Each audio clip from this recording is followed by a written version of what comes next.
Hello বন্ধুরা, তোমরা সবাই কেমন আছো? আশা করি তোমরা ভালো আছো আর আমিও অনেক ভালো আছি।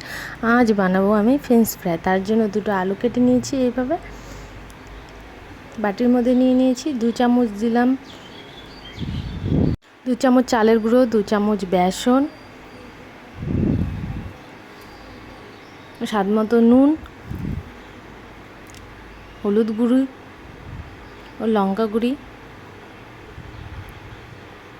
2 কোয়া আমি রসুন কুচি করে নিয়েছি, আর একটু খাওয়ার সোডা।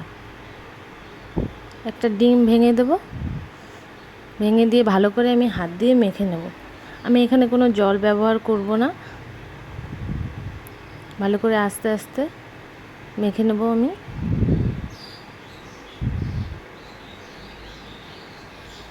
আমার মাখা হয়ে গেছে।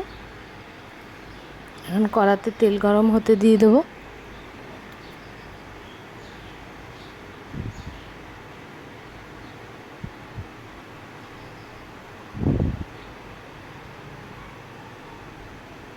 তেল গরম হয়ে গেছে, এখন আমি এক এক করে ছেড়ে দেব।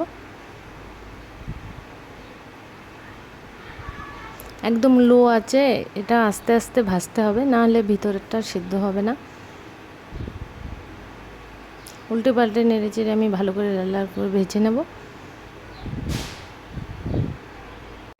আমার ভাজা হয়ে গেছে। তোমাদের যদি ভিডিওটা ভালো লাগে তবে লাইক, কমেন্ট অ্যান্ড শেয়ার অবশ্যই করো। সাবস্ক্রাইব করে দিও। বাড়িতে তৈরি করে খাবে, আশা করি তোমাদের ভালো লাগবে। খেতে ভীষণ ভালো হয়েছে, একবার বাড়িতে ট্রাই করো অবশ্যই।